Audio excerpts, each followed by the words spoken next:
my esteemed member, Mr. Naganan, and eminent panelists. So, ladies and gentlemen, I'd like to begin this great event, a very, very important subject on startup hiring, trend survey, jointly done by FICCI and Randstad. On behalf of my president and on behalf of my chairman, I'd like to welcome you all to the launch of the FICCI-Randstad Startup Hiring Trend Survey. To honor our esteemed speakers, we have planted 5 trees in the name of each one of you, and my office will send these tree certificate by tomorrow with thanks greeting. I'd like to thank my chairman for putting the time and leading us in this initiative. I'd like to thank Mr. Vishwanath, MD and CEO of Randstad India, for his valuable partnership in undertaking this important survey. We will be sharing the key findings of the survey today.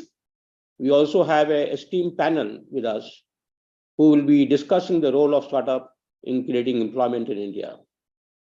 So without taking much time, I'd like to invite my chairman, Mr. Rohit Bansal, to give his opening remarks. Before inviting, I'd like to inform all the audience, we have about 500 plus audience on the call, and our panelists, that Rohit is a co-founder of a ACE Vector Group, which includes e-commerce platform, Snapdeal, retail SaaS platform, e-commerce, and House of Brands and Stello. Rohit is also the co-founder of Titan Capital, one of the Indian leading early stage technology investor. Titan is an early investor in many businesses, including the Ola Cab, Urban Company, Shadow Works, Razorpay, and many others. As a chair of FICCI Startup Committee for 2023, Rohit is focused on creating a great connect between the India startups and the large established businesses. With these words, I'd like to request my chairman for his opening remarks. Thank you, Mr. Saxena, for having me, and thanks a lot to all the participants for joining for today's call, and also to our partner, Randstad. Overall, look, I'm very, very bullish on the India story. There's decades of fast growth ahead of us because of the inherent strengths of our economy, and also because of the confluence of multiple domestic and international factors which are at play right now. You know, our success in creating a unified market, introduction of GST, the huge investments we made in physical infrastructure like roads, airports, power infrastructure, etc., are creating so many opportunities. Especially in today's world, digital infrastructure plays a big role, and I think as a country, we've been leading the world, you know, in introducing public digital infra, things like Aadhaar, UPI, and now ONDC. And I think lastly, as countries across the world diversify their supply chains, I think new trade alliances are getting defined, and India is very well poised to be a preferred partner for many countries. Obviously, Indian startups at the forefront of driving this growth. You know, we've seen a few years back, startups used to be a separate sector, but things have changed now, and there are startups in every sector in the country, from sectors like manufacturing, fintech, e-commerce, obviously, to even things like healthcare, agriculture, urban transport, genomics, etc. Today, we are seeing startups across every sector of the industry, which is very, very encouraging. And especially in the recent few years, we've seen a lot of entrepreneurs coming out from tier 2 and tier 3 cities with bright ideas, which is even more heartwarming to see. And I think they are bringing the real next generation ideas, which are close to the heartland of India, which is fantastic. At FICCI for this year, we've chosen a theme that startups are not a sector, but startups exist in every sector. FICCI, obviously, as a body, has a fantastic network of people from the industry, all different types of sectors and industries. This year, the goal we picked as a part of Startup Committee's charter is to help integrate startups from each sector along with the industry and large companies of each sector, which means that we want to help startups in each sector of the economy learn from the best practices of what is already happening in the industry, get mentorship from companies which have made it big in their respective sectors, and for companies from the traditional economy to learn from startups as to what is the latest trends in their own industry, what are the newest companies in their sector, how are they seeing the industry, and what are the latest trends that they're bringing in, so that there's a great cross-pollination of thoughts between the existing economy and the new economy. I think this Randstad report today is fantastic. As I'm sure Anjali will highlight in greater depth. Startups in India continue to hire, especially at the early stages.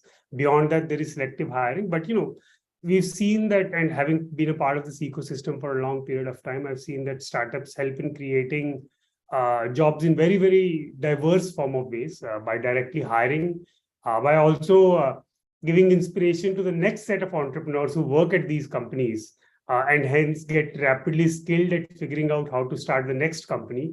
And also in indirect ways by creating a huge volume of new economy jobs, like we've seen over the years, things like food delivery, ride hailing, e-commerce logistics, content creators, etc. So these are all very diverse ways in which startups create different jobs. I think the Randstad report does a great job in highlighting various aspects of this startup hiring and many different trends. I really want to thank Randstad and commend the efforts of the Randstad team, as well as special thanks to the FICCI Startup Committee as well as the Secretariat for pulling this together. So over to you, Anjali, to help us go through the salient points of the report. Thank you so much, Rohit. I think it's really great, and I'm sure it's a great partnership with FICCI and Randstad, and all of those who are going to listen to this further conversation have lots to kind of take from the survey findings, as well as the panel conversation that will follow post the survey findings. So looking forward to that as well. As Rohit spoke quite a bit about the startup ecosystem, as you've heard, I think it's a great segue into the survey findings for all of us. And to just begin with and to set the context for our listeners today on what we have in store for them, I think India is the third largest startup ecosystem. And I think that's something we need to kind of take cognizance of. Government has sort of really catalyzed the startup culture, I would say, for the country, leading to innovations and also kind of giving a lot of impetus to the entrepreneurship in the country as well.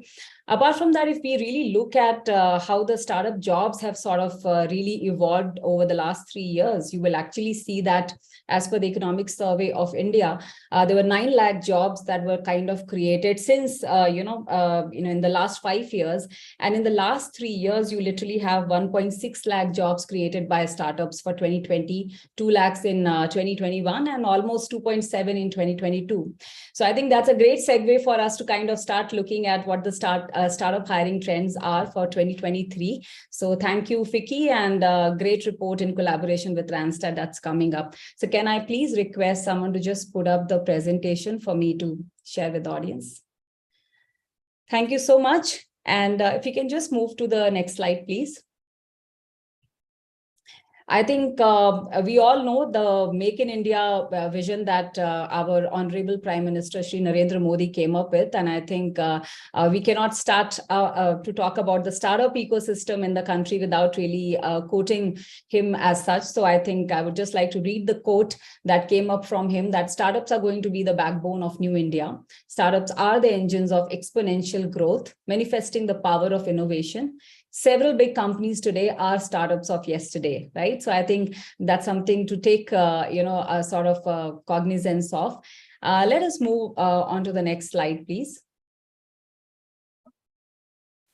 So here, I just want to kind of explain to the audience in terms of what did we do behind the scenes to kind of come up to them with what we have to share with them. As you all know already, that it's a joint initiative with FICCI that Randstad is running this survey finding. We reached out to over 300 startups. Over 300 startups responded to the survey, whereas which is in the survey with 77% of the startups being in the early stage for us. And I think that's a great number to sort of begin with. What are the objectives of the survey? We are looking at the expected hiring trends of 2023 across sectors, levels, cities, and skills. We are also looking at what are the key factors driving attrition in startups and the talent retention strategies that the startups community are adopting to ensure that we are able to retain the best talent, and where are the startups going to hire the talent. And I'm sure all of those who are representing the community will be very interested to hear and understand what the report has to say. So let's move on to the next slide, please. So hiring intent among surveyed startups, what does it say? It says that 80% of the surveyed startups plan to increase number of employees in 2023. So a lot of people, while you are having this whole thing that maybe the world isn't hiring, I think these are some very positive numbers to look at.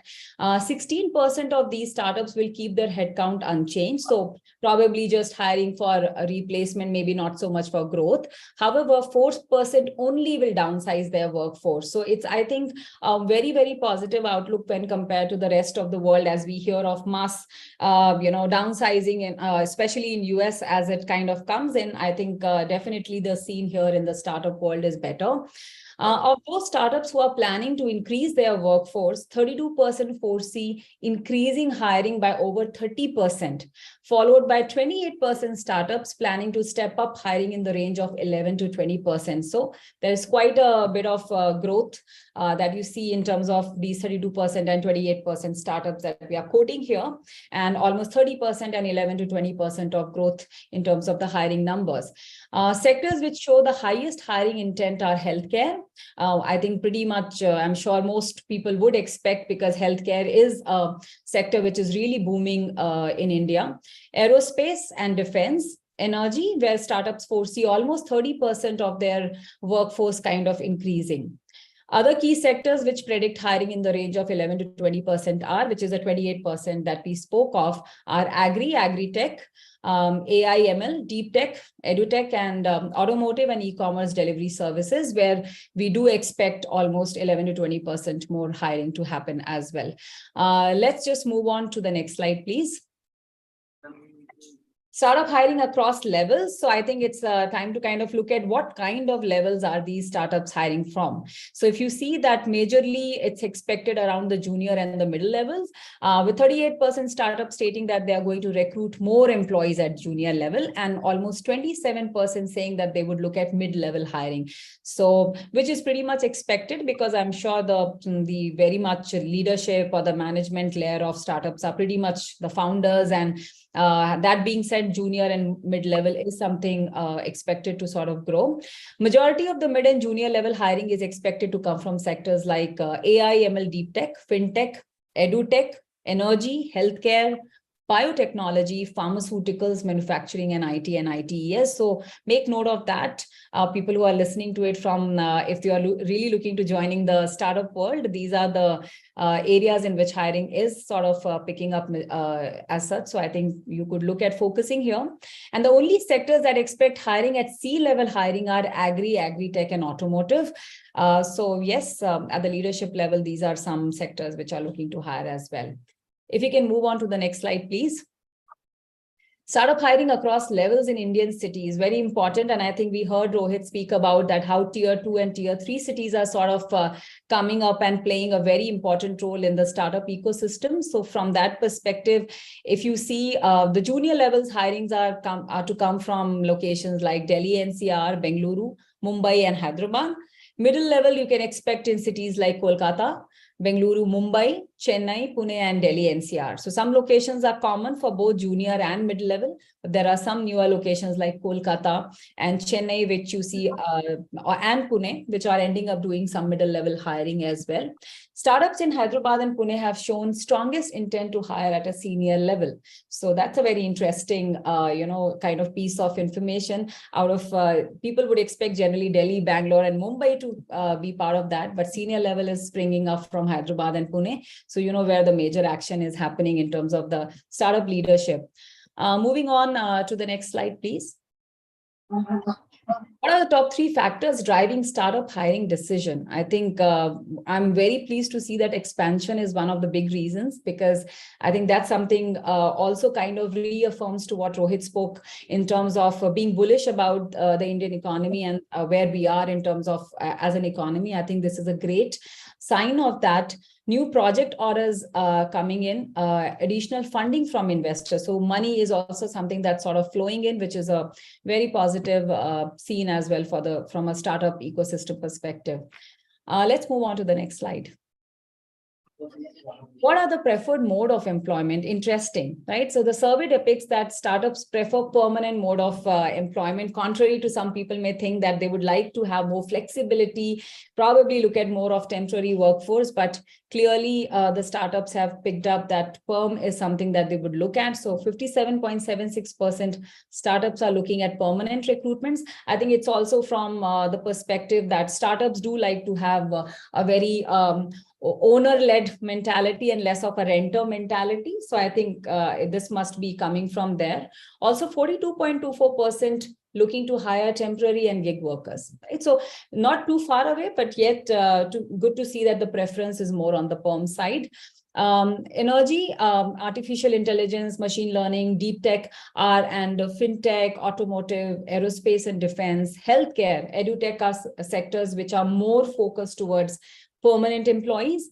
Entertainment, delivery services, e-commerce, automotive, food and beverages are the ones which are looking at more gig workers. And I think pretty much explained so by the nature of the industry as well that we see. And agri, biotech, pharmaceutical, e-commerce and edutech are looking to hire temporary workers as well. So sort of, you can see a big combination of those from gig and temporary workers. But the 57.76% is coming from the aerospace, defense, fintech, automotive, the names that I took before. So important to kind of make a note of that. Could we move to the next slide, please? What are the key challenges being faced by startups in hiring? And, I think skill deficit is something which is a very I would say something that most industries sort of feel that there is a dearth, but again in startups more so because by the nature of the community, which is a startup, you are looking at skills which probably may or may not be as prevalent out there in the market. So definitely causes a skill deficit. Mismatch of salary expectations with the candidate. Again, startups probably don't always come with very deep pockets, and they would like to look at a combination of things that they would like to offer, and more so it's the content of the job that they have at their end, right, which you may or may not have the luxury of having in a larger organization. So again, these are some of the choices that individuals have to make as they make a choice to be in the startups or continue in the startup. So yes, there would be mismatch of salary expectations because of the way the industry is. Lack of willingness of candidates to join a startup owing to risk perception. So again, stability, if you see, if I kind of correlate it to the workforce trend report that we also had at Randstad, suddenly the shift of employee has moved towards more job stability now, especially with the way the news in terms of mass exits, downsizing, etc., which are happening. I think employees expect that more. So definitely those who are a little bit don't want to be in a shaky environment may feel that probably stability is a more important thing for them rather than anything else at this moment. So probably that explains the risk perception that the employees carry. I think these are some things that the startup world can take back and look at how you want to address some of these, as you kind of address the challenge of attrition or looking at retention in your respective organization. Can we please move on to the next slide, please? Driving attrition in startup. I can hear some noise in the background. Can we request people to mute themselves? Thank you so much. What is driving attrition in startups? I think 54.5% of the startups attribute high attrition rate in the startup sector to two key factors. Your voice is breaking, sir. Better pay packages by big corporates and fear of job security in a startup. So I think these are the which I also spoke about, how it sort of aligns with the overall general employee survey that we look at, where people say that people value job stability at this moment pretty high. They do not want to be in an environment where they don't know what's happening next step. So I think that is one reason I definitely sort of see playing here as well. And some of the other factors that could be contributing is lack of career progression clarity in a startup. Again, startups generally have a very flat structure. So there's quite a possibility people probably feel that, it's not much to sort of grow. And culturally also in India, if you see, people like to sort of grow vertically. So this could be a bit of a mismatch from the expectations that an employee carries versus what a startup community may have to offer. But I think again here it's more about it is what it is. And I think it's also about being more transparent about it and helping people see the other side, which probably they might be ignoring, is something that the startup world could also probably look at doing, right?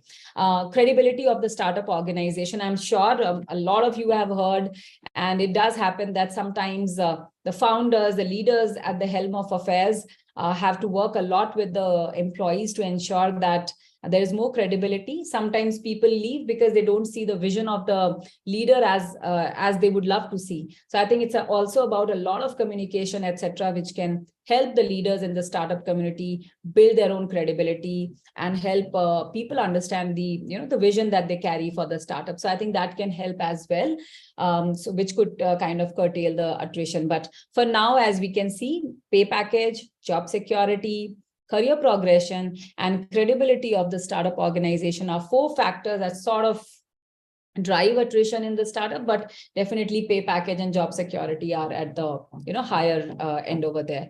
Can we please move on to the next slide, please?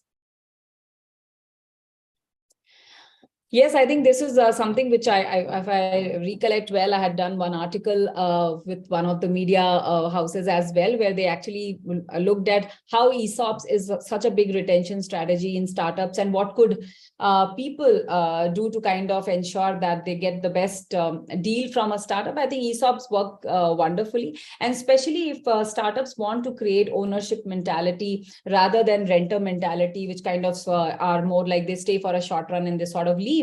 I think ESOP is a great tool to create that mindset in your employees and also to keep them in the long run, especially if they have a very clear vision of your strategy, of what you're planning to do with the startup, and they can clearly see where the startup is heading. This can be a great tool in ensuring that people stay and want to kind of be there when the startup actually begins to make money. So 57.28% believe that ESOPs can possibly be an instrument to retain talent.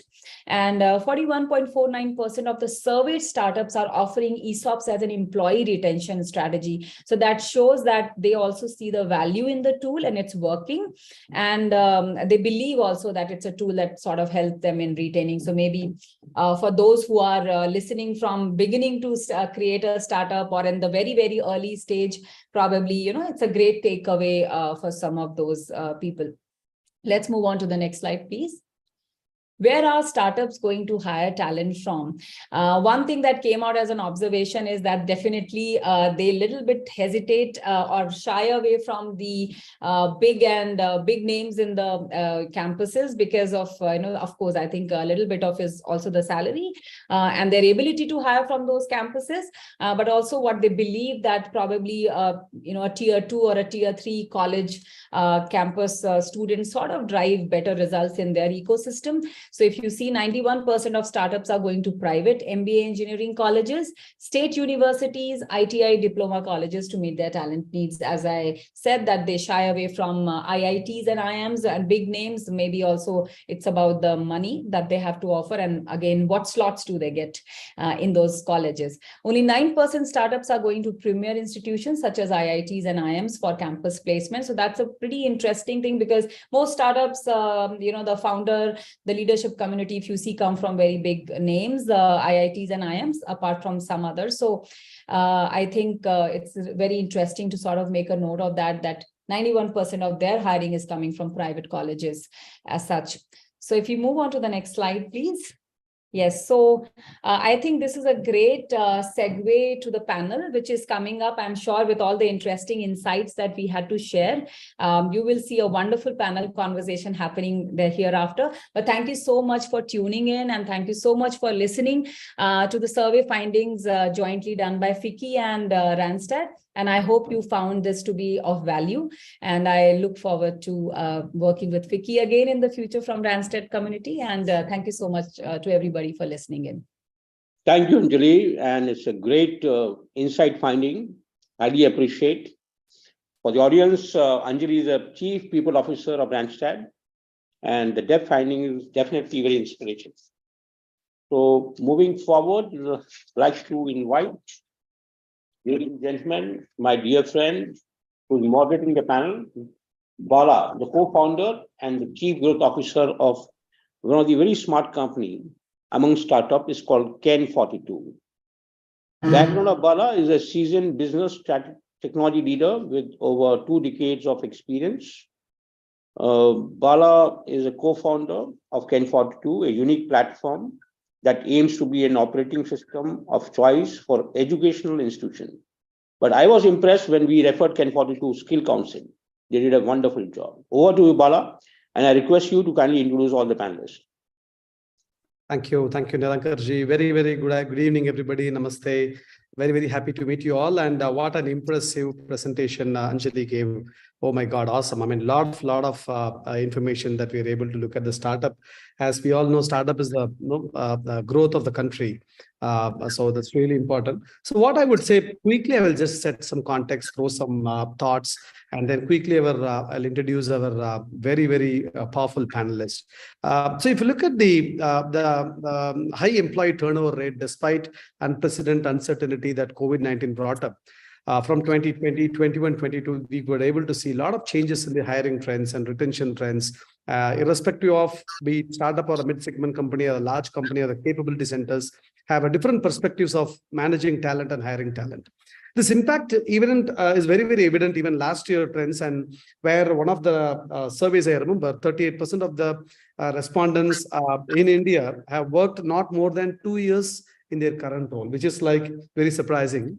And 86% of the respondents across every age group, industry, market, and seniority level look for new career prospect. This was last year's survey.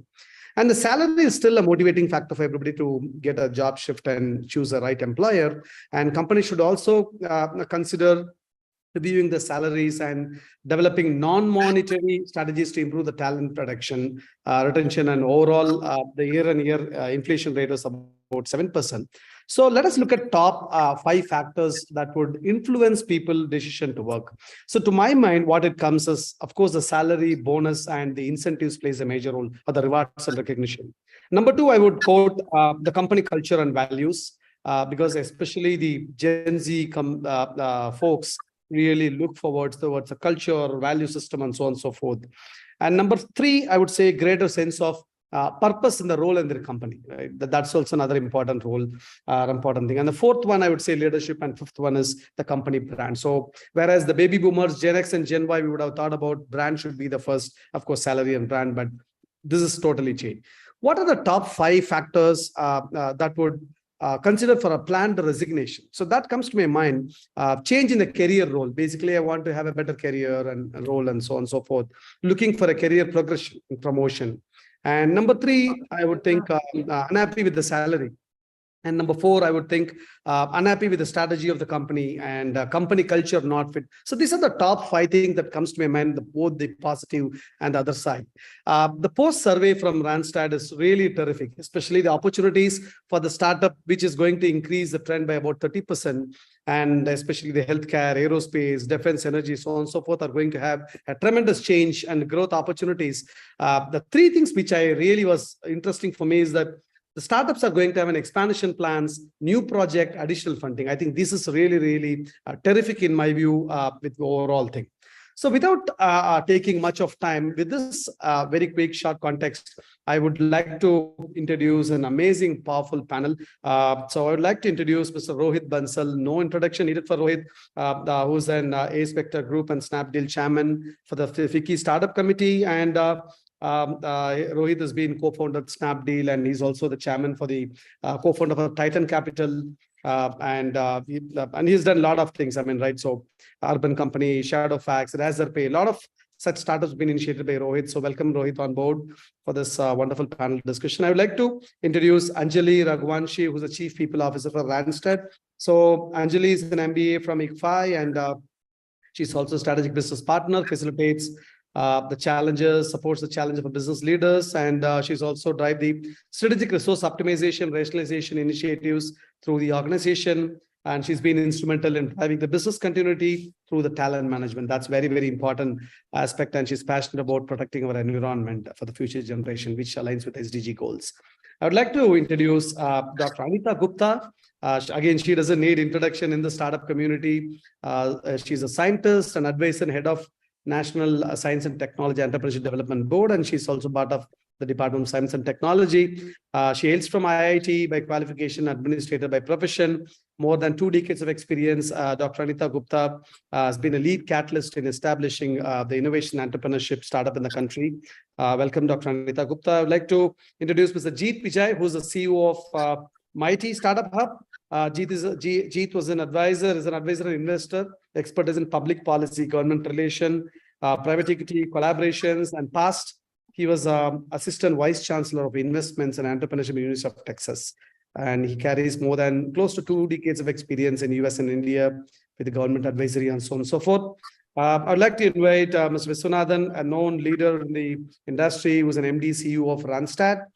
He comes from business and finance over close to 3 decades of experience across multiple industries. He was a CFO, and now he's the MD and CEO of Randstad India since last year. And Mr. Vishy has held several positions in Titan, including General Atlantic, Motorola, and TVS Group. I would like to welcome other panelists, Mr. Naganand Doraisamy, who's a managing partner and founder of Idea Spring Capital. He's also on board with most of the Idea Spring portfolio companies, which is basically a VC firm. He's an EVP for Span Infotech, and he's also master. I'm sorry. He's also president of Thai Bangalore. And last but not the least, I'd like to invite Mr. Rajiv Jha, who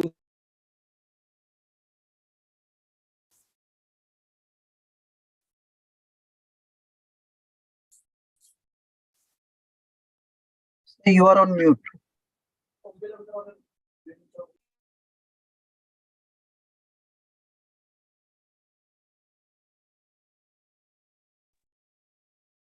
Hello, am I audible?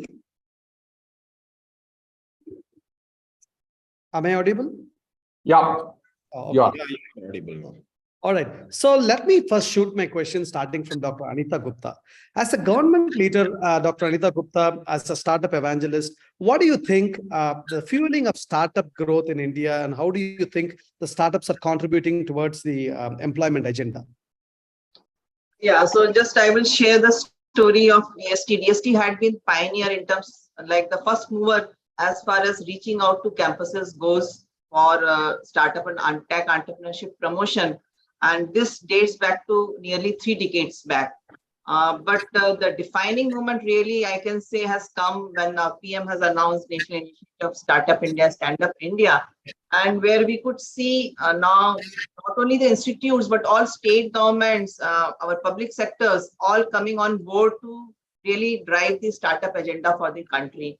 And now startups are being perceived and seen as the real change agents of New India, as PM has already, Anjali had shared, the backbone of New India. So what we are actually aspiring, India has a multitude of problems, billions of populations, multitude of problems. I think startups are being seen as a force to really come out with creativity, innovations to solve various problems which India is plagued with, and really come on, and then in the process, not only bring out product and services which are required to cater to large number of population in India. The whole process will involve lot of employment generation activity. As per the data, with a portfolio about close to 165 incubators set up across the country by Department of Science and Technology, our data reveals that each startup, after leaving the incubator, which has been initiated by one or two founder member team, really gives a rise to about 15-fold increase in the job generation. So that is the data. And going by the total number of registered startups within the DPIT portal, 90,000 in odd, from which has increased from 450 to 90,000 currently. 48% of startups are actually based out of tier 2, tier 3 cities. So they are fueling the local ecosystem in a big way. I remember one of our really success story way back in 90s was a Robosoft, which opted for opening their shop in Udupi, a temple town of Udupi, and giving jobs to so many hundreds of people. So we need that kind of new icons, new role models, where startups become, you can say, a role model for revitalizing the local economy by not only upping the, you can say, the general quality of life, but also giving a quality job opportunities to local people at large. So both direct and indirect, I think there could be a larger, you can say, benefits or the contribution of startups in the overall employment scenario. And things going forward, the way COVID pandemic has really impacted other businesses, but startups have really been change agents, and they have really pivoted and seized the challenges and converted them into opportunities. So we have very good role models, new icons emerging, and thanks to the you can say the programs like Shark Tank India, it has really also the whole society, whole families are also now seeing startups as a new, you can say, force which is coming up in a big way. So all these elements are fueling the startup growth, and so the employment will be a new trajectory of growth which startups can really unveil. Awesome. Thank you, Dr. Anita. That was like a real eye-opener, opening context, I would say, opening answer. I would like slowly shift the gear to towards the hiring intent across different verticals. In fact, during the presentation, Anjali was mentioning about the change in the trend, like which are the sectors that's attracting more talent. So I'll move to Mr. Naganan. So in fact, when we came across the survey where the startup hiring interest his intent is more on healthcare, aerospace, defense, and energy, followed by agritech, AI/ML, deep tech, and so on and so forth. So being an investor, Mr. Naganan, you have a bird's eye view across the sector, right? So which sectors do you see that drive talent demand in the coming months, and which specific skill sets will be in high demands for these startups? Yeah, so I think, when it comes to manufacturing, defense, EV particularly, and climate, I think those are the flavor of the day. You will definitely see a lot of uptick in those areas because those are high growth areas, and they are very India specific requirements that people are working on. And India, as you know, is one of the few economies in the world that is doing reasonably well. So you will see growth. In the tech, when it comes to tech, full stack or SaaS or other companies, I think, since we look at the world market as a revenue generation capability for these startups, and those are, I think they will be slow this year, mostly because of the fact that there's a lot of slowdown in the US and other parts of the world in terms of buying decisions and so on and so forth. So in the tech space, I think it will be more muted this year. The only exception could be in the AI space. With ChatGPT coming in, there's a lot of excitement across India, across the world in terms of what new capabilities can come into place. So I think AI will be a area where there will still be growth, but otherwise, I would say tech in general will be, you'll not see exuberant hiring. There will be some startups that with funding will hire, but this year I think there will be a slowdown in the tech sector. Awesome. Thank you. I think you made my life easy, Mr. Naganan. I'm going to catch up that tech point, and I'm going to shift the gear to Mr. Viswanath. So, Mr. Vishi, we are witnessing the AI ChatGPT is disrupting the job, and it's been really talk of the town everywhere across the globe. So, getting the mainstream across sector and function, the ChatGPT is across the function, and how do you foresee the future evolving of the recruitment sector in the light of these developments? Well, thank you so much for having me today, and it's been great discussion so far. Yeah, I think there has always been this,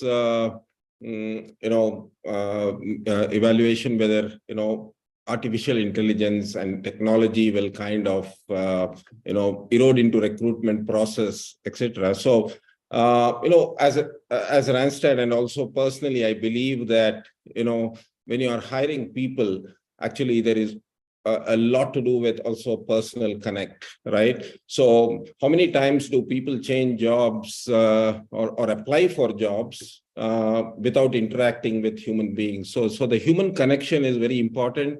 I think when you change jobs, you are always interested in the role. You're also interested into who you report to, what kind of culture prevails in that organization. And for example, in startups, it's always going to be a culture where, agility, workload, work-life balance or integration, all these can become challenged in addition to the secure job security, etc. Right? So human beings like to interact with people to understand that before they make informed decisions. Coming back to technology, technology helps in terms of making the recruitment process more efficient. Recruiters can create workflows using AI or machine learning so that they can deal with high volume operations, especially when you are hiring in large numbers. You need to, and then agility is important. That's where technology plays a role. But in a way, I think technology has also altered how HR recruits, how they engage with talent, and how they develop talent. So it's not just at the time of hiring. Technology plays a very integral role in promoting employee engagement. In recent times, what we have seen is talent aspires for a meaningful job, and they also want employees. They like employers valuing their job. Right. Yeah. And that's where technology can play a role in terms of interaction. According to SHRM, 88% of the businesses worldwide are already using AI in some capacity or the other. As far as ChatGPT is concerned, yeah, I think it's every day you see a lot of excitement around this because this is the latest news in the market. But then again, what is ChatGPT? It's an artificial intelligence chatbot. So basically it uses OpenAI, and this has garnered a lot of attention worldwide because of the unique features it has. You can ask multiple questions. So for example, where you can use this is in terms of developing good job descriptions very quickly. You can use them for productive interview questions. And also for improving effective communication, right? So it can create individualized and expert emails and other forms of correspondence, so you are in constant touch with the candidate. So I think, yes, technology is great. It's an enabler, but at the same time, I think the human touch is equally important, is what I would say as a response to the question.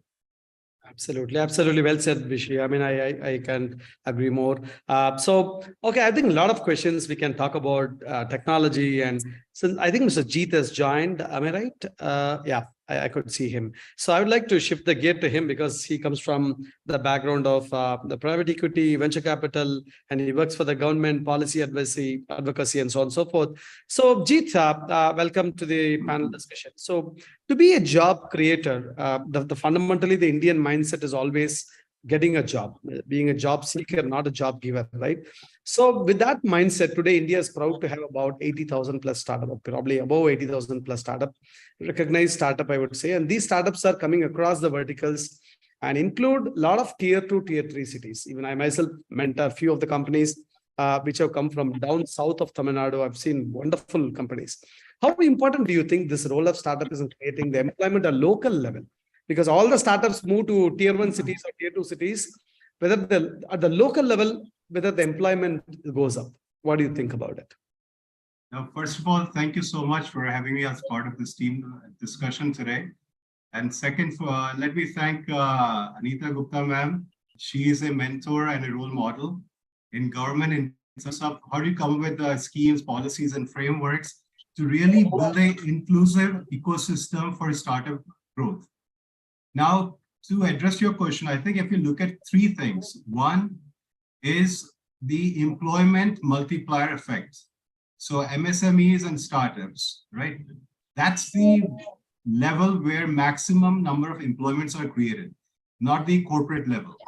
So small industries and startups play a pivotal role in terms of multiplier effect, because we have to look at direct, indirect, and economic development. These are three levels of development we have to look at. Now, second, if we think about India's context, majority of India still lives in small cities and towns. We don't live in Bangalore and Delhi, Gurgaon and Chennai and Mumbai. We still live in villages and small cities and towns. And unfortunately, the largest unemployment level is in those cities and towns. And that's where we have to focus on. And so every government initiative now, is focused more on how do you enable the resources in these cities so the employment can be created over there. And two things that are happening. One is even after the pandemic, a lot of large companies have started shifting their development centers and their IT functions to these smaller cities. One, because it reduces the cost.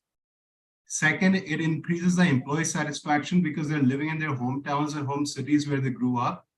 And third, it reduces the cost for the corporate in terms of having large buildings in Bangalore, right? So it allows for the disbursement of employment in smaller cities through corporates. Second thing is the government schemes. So MIT is also coming up with a new scheme called Genesis, which is focused on funding startups in tier 2, tier 3, or the emerging towns and cities of India. And in that, we are looking at, say, 490 crores of a project where we'll be funding startups in small cities only. Because two things will happen. One is these startups don't have to run to Bangalore or Delhi NCR to get funded or to relocate over there to have access to the ecosystem. Second thing is, a lot of these startups, if they are working from their town and cities, they will develop solutions over there which will solve local problems. And then they will employ local people. And to serve them and their teams, local vendor ecosystem develops. Even a small chai wala, that's an employment creation outside of an office building. So if my startup has a 10 people team and 10 startups are in one building in Surat or in Jaipur or somewhere else, then there's a chai wala and a pan wala outside, right? Now that's a job creation as well. So we have to look at the indirect jobs that the startups create by staying in their local cities. And last point I'll make is the quality of jobs being created.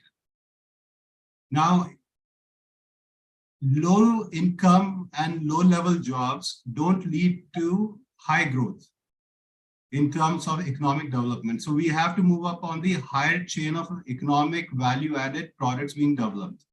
So that's where the innovation comes in, be it, let's say you're talking about ChatGPT, but if we talk about IoTs or any other kind of innovation that we talk about today.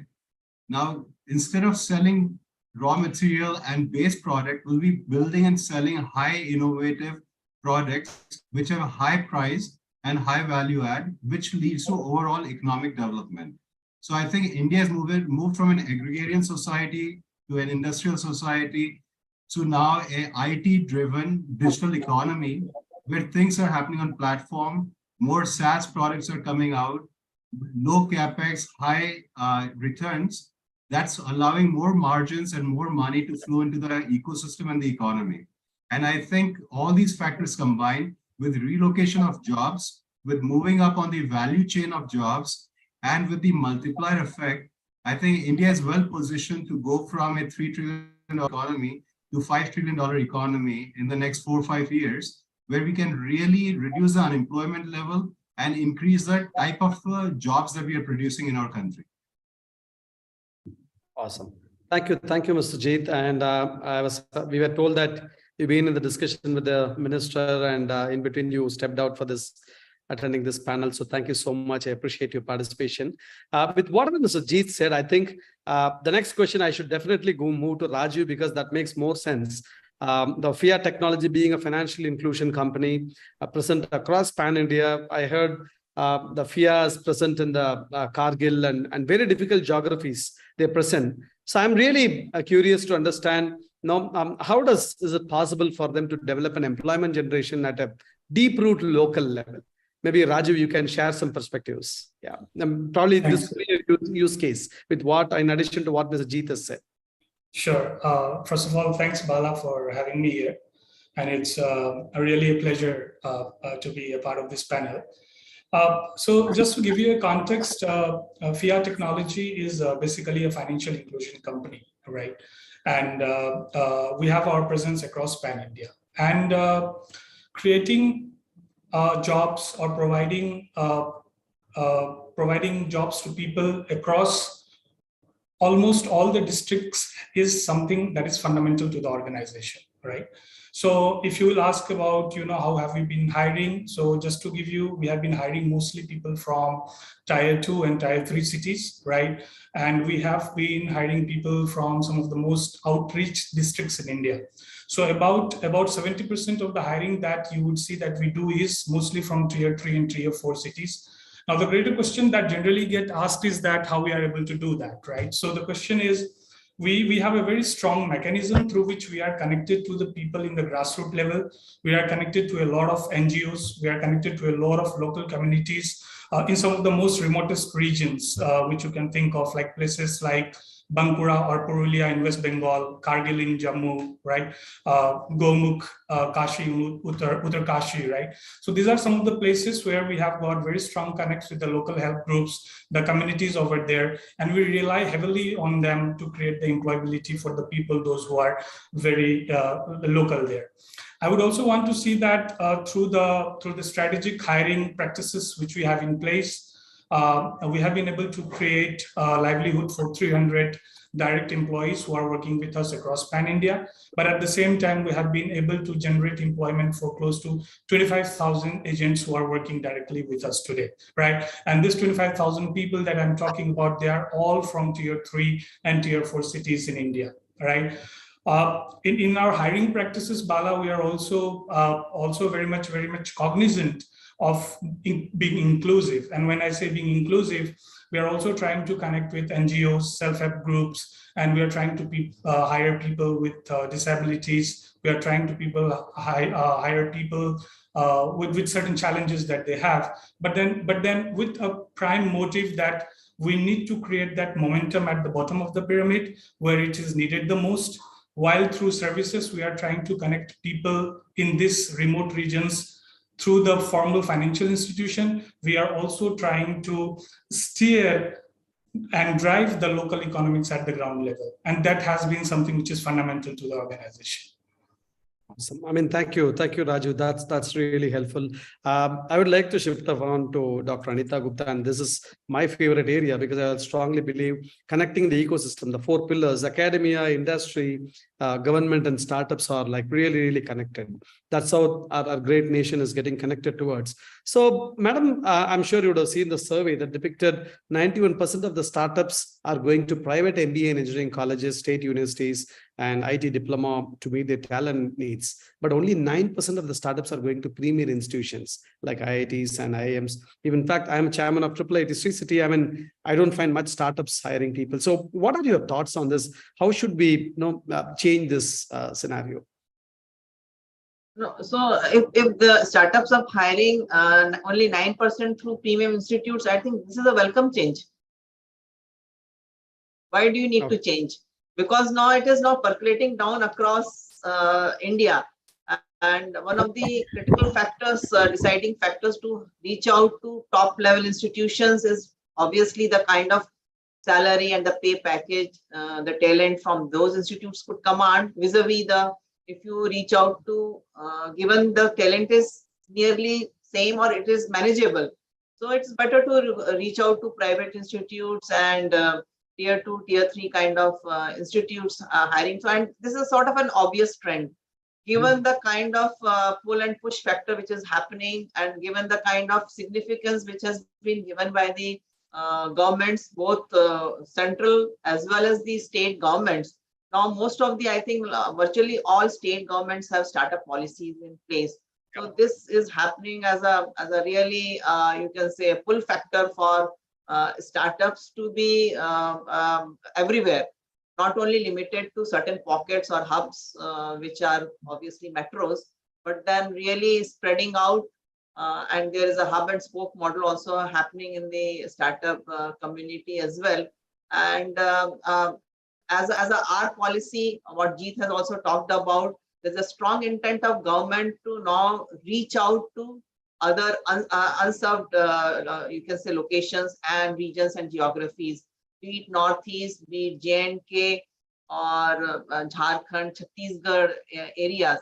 So we have also coined our new program, Inclusive Technology Incubator, where we could really serve and reach out to those geographies. And also, I would like to compliment AICT.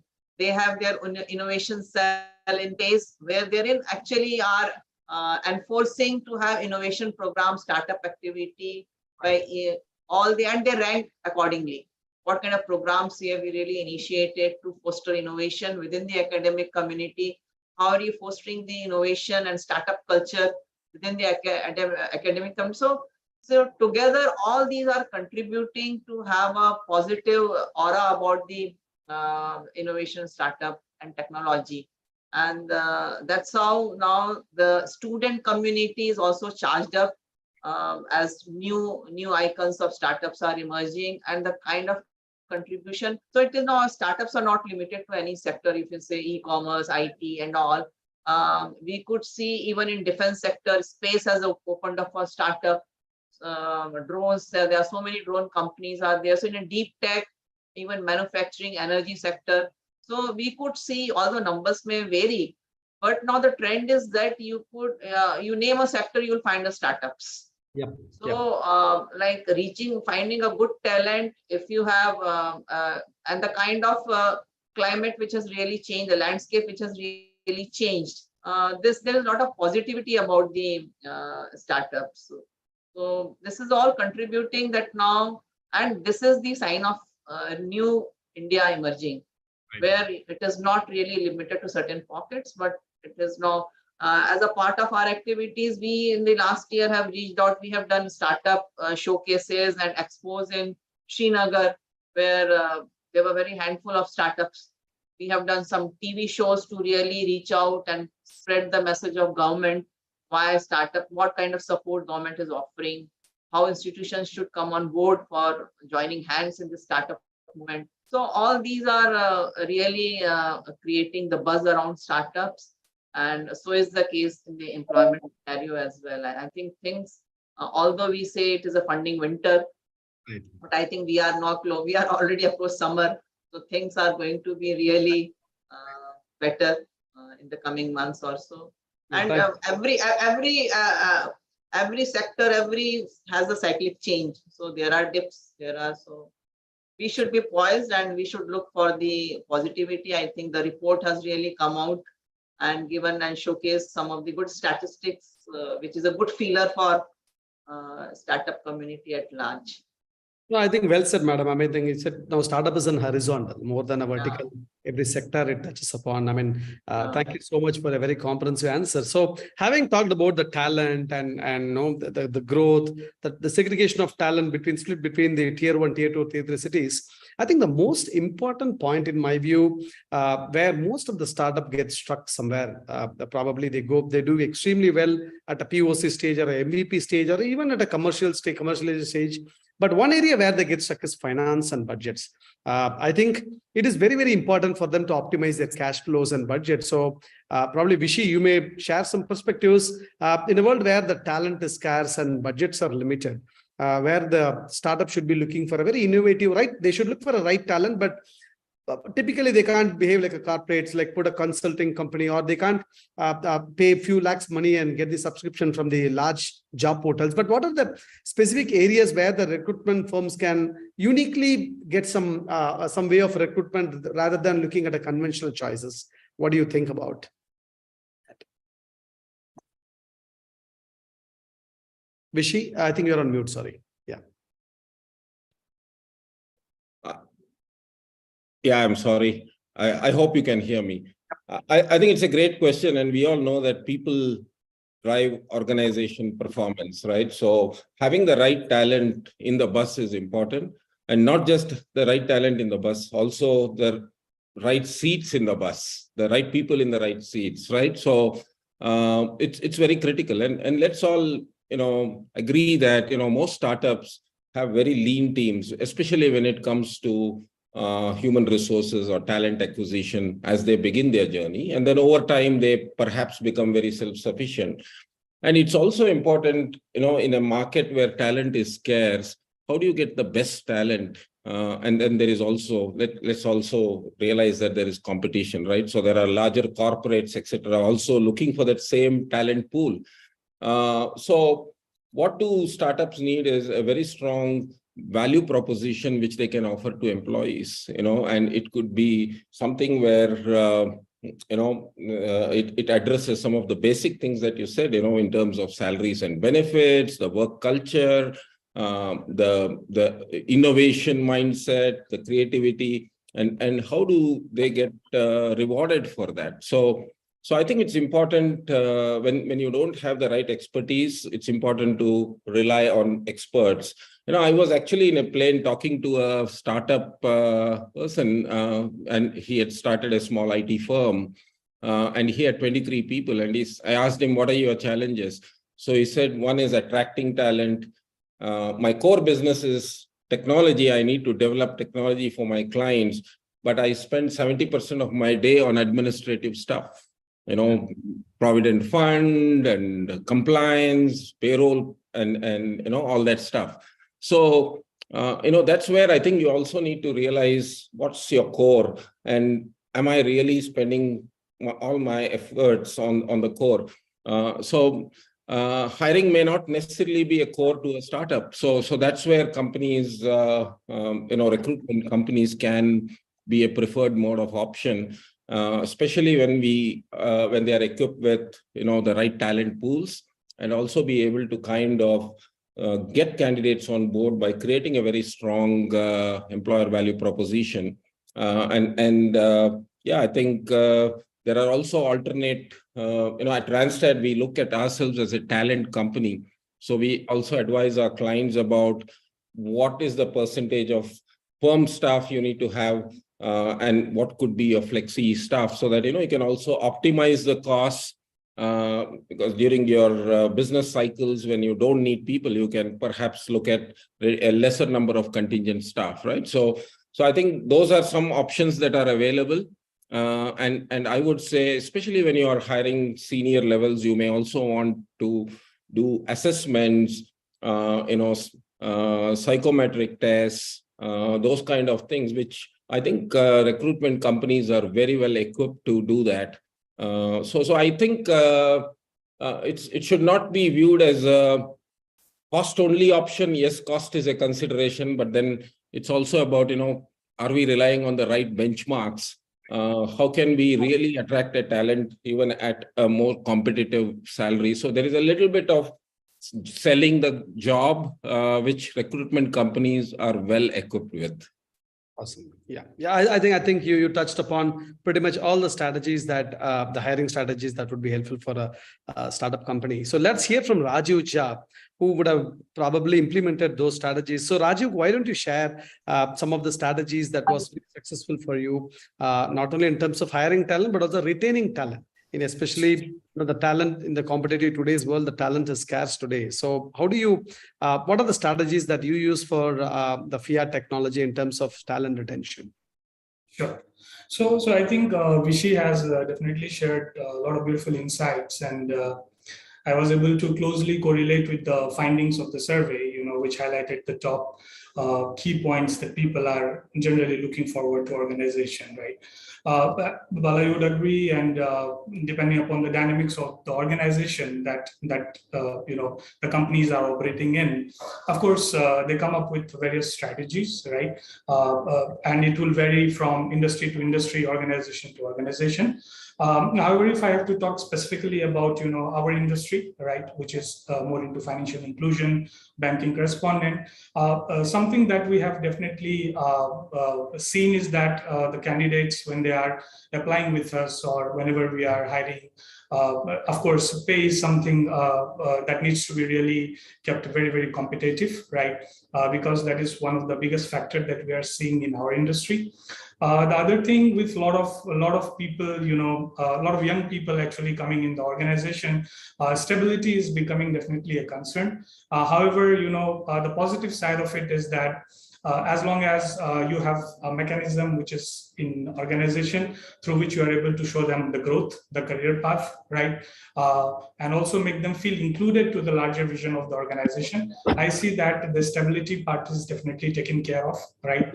Our industry is heavily driven by employee referral, right? It is really, really driven by that, because a lot of people that we hire, as I have mentioned earlier, are from some of the remotest districts, right? So dependencies on NGOs and the local self-help groups to refer candidates, right, is very, very important. And the incentives that we have planned for them is also really working out for us. Last thing that I would also like to see is that post-pandemic, one shift that our industry has also seen is that our industry was heavily reliant on education and experience, right? However, now we are seeing the shift that people are leaving aside the education and experience, not giving much of the weightage. However, they are trying to tap into the wider pool where they are looking at people with, right kind of skill sets, as Rishi mentioned, part-time opportunities, freelancing, So these kind of opportunities are definitely gaining momentum in the industry that we are, and something that has really worked for us as well. Awesome. No, that's really helpful. So now we've been talking about people funding financial budgets. I think we should hear the investors' mindset. I think I'm shifting the gear to Naganand. So Naganand, from the investor's perspective, when you invest in a startup, what kind of importance would you place on the people and the teams that is present in the startup while you make an investment decision? Of course, investment committee does a lot of work, but from the investor's choice as the final say to go ahead, besides the founders, which are the critical roles that the startup should have in place before the startup goes for a funding raise? Can you share some practical perspectives? Yeah, so I think the answer to that question, Bala, really depends on the stage of the investment, right? So, because when you're at the seed stage, you're looking for a very strong tech team that can deliver the product, a good quality product to the market. And you expect one of the founders to be the salesperson, right? But when you go to the Series A funding, then you are looking for good sales guys or good marketing guys who can support the CEO to scale. And we go to Series B, then you're looking for operational folks who can scale the company forward. So I think, you really have to calibrate whom you are hiring, who are the most important people, depending on the stage of the company that you are in. So it's not a one-size-fits-all answer. But be aware of, what is the stage of the company, and then every stage of the company requires different kind of focus, different kind of people you want to hire. Beyond growth, once you get into growth, it's a completely different ball game, right? So hence, one has to be very sensitive to the stage of the company and then hire the appropriate folks, because each stage of the company will require a different set of people to come and drive the company in the right direction. Right. No, that's really helpful. So I have a couple of other questions, which I'm open to a panel to anyone can take of this question, which came out of the survey. They talked about the ESOPs are very interesting for the employees. About 41.5% of the employees have said that ESOPs is a very good retention strategy. So how does the ESOPs really work? What are the pros and cons? I mean, this is going to be really helpful for the employees who are looking at the YouTube channel today, the live show, who are looking at. Definitely they'll get to know, should they accept the ESOP? If so, what are the positives and negatives of that? Anyone can take that question, maybe Vishy or for the panel members. It's open for the panel. Yeah. So I'll quickly comment on that, Bala, and unfortunately I have to log off after I answer this. See, I think ESOPs is a great way for employees to make a lot of money, but I think in India is still maturing. Okay, that's a true answer. If you go ask people in the US, they say ESOP is very important. You ask employees in India, they say, no, give me more money, because I don't know if the ESOPs will make me money or not. I think that is fairly key, right? Number one. And number two, it's a fact that ESOP in India is like there's still some taxation issues, right? So it's a double tax. When you exercise, you have to pay money, and when you actually sell the ESOPs, you have to make money. So there are still some issues around how you exercise your ESOPs, and the uncertainties has to go away. So if the tax issues are resolved, and if more employees start seeing money being made out of ESOP, that's a great way to hire talent, because startups don't have the money to hire people, and ESOPs are the best way to manage it. So if you can do that, that will be awesome. Awesome. Any other views from Vishy? Please. Yeah, I would say that, end of the day, ESOP is profit sharing, right? So as the company, as a startup is successful and makes money, then you share the profits with the people. And I mean, in a way, it's a good way to reward, because I think you make people part of the success. But at the same time, I think we know that startups, success is not very assured. So in a way, I think it's it's part of a variable plan. I think there is pros and cons of both. I would not worry too much about taxes, because, whatever form of payment you make to employees, it's still subject to tax. But it creates a little bit of affinity to the company. People feel loyal. They stick with the company for a longer term. So I would say it's still a good reward mechanism. And of course, there are different forms of ESOP. So I think it's also about how do people feel confident that, okay, I'm able to realize a part of that success or that in the future. So I think it has to be a little bit tailor-made to do that, make that happen. Awesome. I think it was like a great session from everybody, but I think one question we can end it. We can speak before we close the session. This has been talk of the town. Layoffs being seen everywhere. Globally, we are seeing a layoff every day. We're hearing some not great news about the layoff. Do you see that as an opportunity for startup when the big companies ease out some of the talented people? Will it ease the pressure of the startups to hire talent?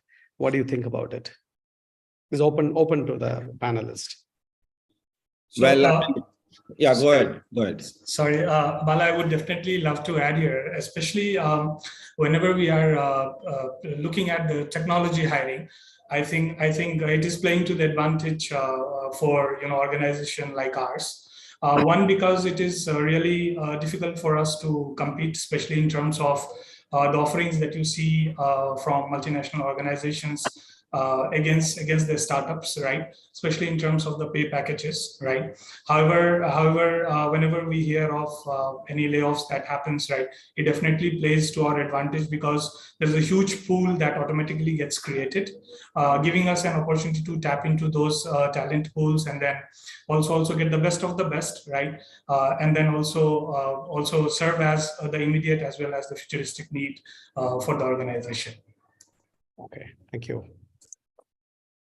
Right. So I think this was a brilliant panel. I think we touched upon the startups funding, the talent, hiring, retention strategies, the startups spreading in level 1, tier 1, tier 2, tier 3 cities, how the investors will look on funding in terms of the various options available. So I think this is a great session, very terrific session. I would like to take this opportunity to thank my panelists, Dr. Anita Gupta, Madam, Mr. Jeet and Jeet Vijay, Mr. Vishwanath, Mr. Naganan, Mr. Rajiv Jha for making your time for sharing your knowledges and perspectives that helps the whole country, the startup community, the whole ecosystem get benefit out of this session.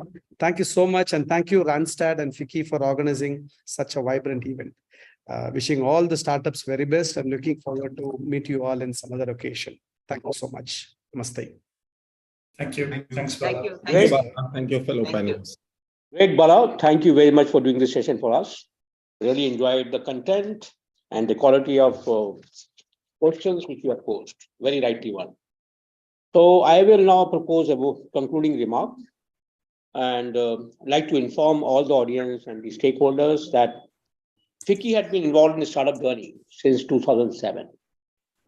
And under my leadership, we have built 11,000 plus startups, which is almost 15% of the startup what Startup India has. And I'm very thankful to my ex-colleague Iti Gupta, who had worked with me for 15 years in building 15 international partnerships for startups. in about 17 countries. When you talk about startup, we have relationship with one of the best platforms in the world. And I'm a global fellow of University of Texas. We work with Carnegie Mellon University. We work with MIT. We work with Harvard Business School, Broad Institute, Stanford Business School.